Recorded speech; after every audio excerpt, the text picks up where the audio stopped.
On va revenir sur un aspect important de la mise en pratique de la méthode Feed and Heal que vous venez d'expérimenter précédemment. À un moment donné, je demande à l'inconscient ou au soi de faire remonter un message. Évidemment, comme je vous l'ai expliqué depuis le départ, les sensations corporelles sont une forme de communication, un langage du soi et de l'inconscient destiné à notre esprit conscient. Pour autant, ce message, je le sais par expérience quand je forme des praticiens ou des praticiennes, ou même avec des personnes parfois en stage, la personne va souvent chercher, mais quel est le message? C'est quoi ce message? Où est-ce qu'il est? De quoi est-il contenu? Est-il composé, pardon? En fait, la chose vraiment importante à comprendre, c'est que ce message n'est pas un message fait de mots, ni de phrases. La sensation elle-même que vous observez pendant que vous mettez en pratique la méthode est le message. Si vous n'avez rien d'autre à chercher que la sensation. S'il y a d'autres types de messages, comme des prises de conscience qui peuvent arriver, eh bien, elles viendront et vous vous en rendrez très rapidement compte. Mais lorsque vous mettez en pratique la méthode Feel and Heal, ce que vous faites, c'est que vous observez la sensation qui est le message.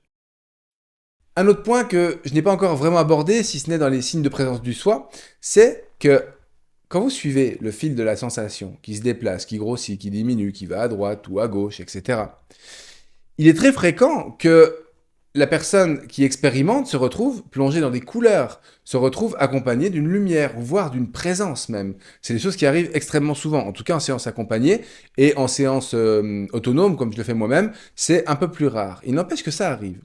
Alors qu'est-ce que vous faites quand ça se présente? Eh bien, c'est très simple, vous observez. C'est toujours la même histoire. Il vous suffit d'observer.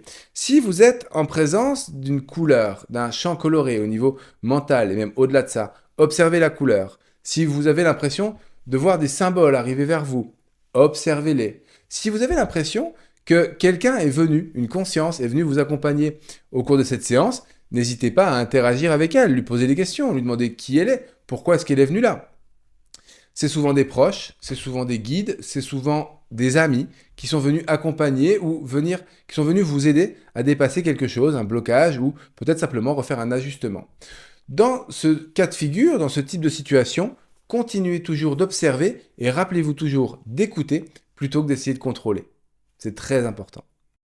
Voilà pour cette partie du message et aussi quand vous êtes avec cette chaleur, ces couleurs, etc. Eh bien dites-vous que ça, c'est le soi. Passons à la vidéo suivante et nous nous rapprochons progressivement mais certainement de la fin de ce e-learning.